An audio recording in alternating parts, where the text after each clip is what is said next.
Jason, talk a little bit about the efforts of your outside backs going forward tonight. Got to be pleased when both those guys score. I thought the game, a lot of the game comes down to our outside backs when we play against teams that sit as deep as they do. And it's, about making the aggressive decisions at the right time and forcing the players in front of them to make decisions, finding the right passes and getting strikes on goal. So I'm very, very pleased for both those guys.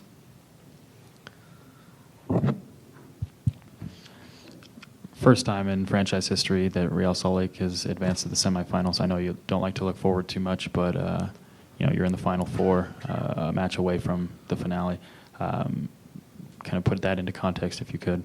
I'm pleased, but it means nothing to me, really. To be in the semifinal will only mean something to me to win the whole thing. So we're another step closer. Very pleased with that. Pleased with the performance overall tonight. I thought we responded well after another pretty sluggish start, and happy that we're moving on. But a difficult challenge in front of us. Did Dallas end up winning?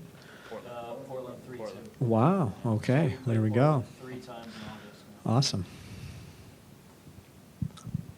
It looked like you guys were particularly patient with the way you attacked, trying to break them down. Do you think you were maybe a little too patient in that first half hour? Yeah, I think we were. I think that some of that comes from our guys feeling like when they risked so much in the beginning of the last 2 matches, they paid for it and went down a goal. So I think that they were just being a little more patient than I wanted to be. And I still think that it gets away from who we are. We're a more aggressive team than that. We're not a team that can sit back and knock the ball around and be very, very patient.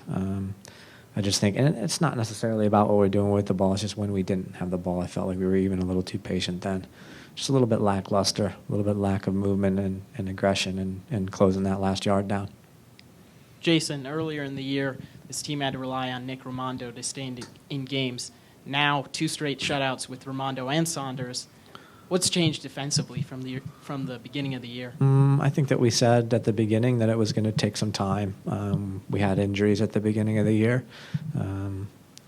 So we had players that had to step in and fill roles in the back four.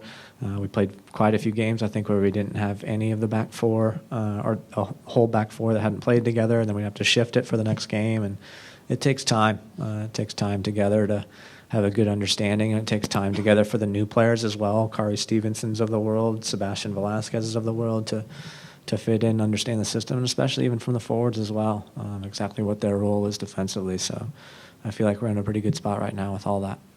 Jason, with Sabo coming back and getting into shape again and having him to be able to get that goal, do you feel like that's a big confidence booster for him and for the team going forward, especially as you go out on the road? Yeah, no doubt. I mean, Sabo was worked hard in the last match but didn't score. Worked hard again tonight. Probably should have scored maybe another one with the side foot shot he had from 12 yards out earlier in the second half.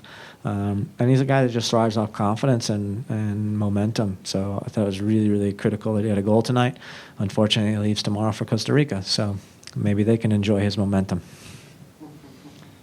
Jason, career win number 100 for you. Can you talk a little bit about what this franchise has meant to you? Oh, geez, what this franchise has meant to me. It's, obviously I feel like this is my home and this is my family. This is where it all started. This is where I was given my first chance, an amazing opportunity by a guy that had more belief than all of us in this room put together, and foresight and incredible leader in Dave Checketts. And now, with the new ownership group, I feel just as supported. So it's been amazing. The guys have given me and given to this club has been second to none, and I hope that people also recognize that all of us give everything we can for this club. It's not just a crest on our shirt or a name on the stadium. It's part of us. Jason, you put pretty much the first choice lineup out there. It's almost the same lineup as Seattle, whereas Carolina, they had to rest some guys probably for their league game. Found it interesting that you guys really seemed to go for it, and maybe Carolina almost maybe resigned themselves to that fact.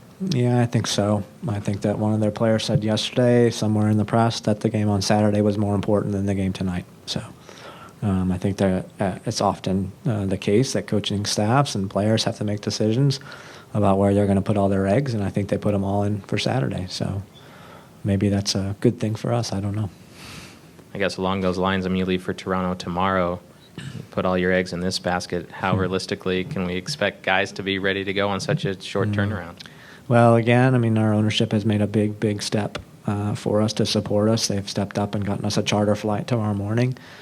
So we won't have to worry about connections and time spent in airports, extra time spent in airports. So the hope is that we can get guys there fit and ready for the match.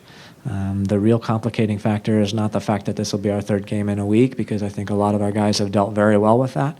The real complicating factor is that we have another game on Wednesday. So it's going to be interesting. Anything else for Jason, guys? Jason, actually, just one more question, because you do leave tomorrow. I mean, Toronto's been a place you've struggled to get results. Is there anything about that place that makes it difficult? Is it just the travel? I think, for me, the travel matters a lot more than anybody wants to give it credit for. Really difficult. We've had so many times where we're traveling through Atlanta and get delayed there.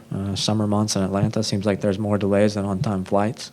We even spent one whole night there.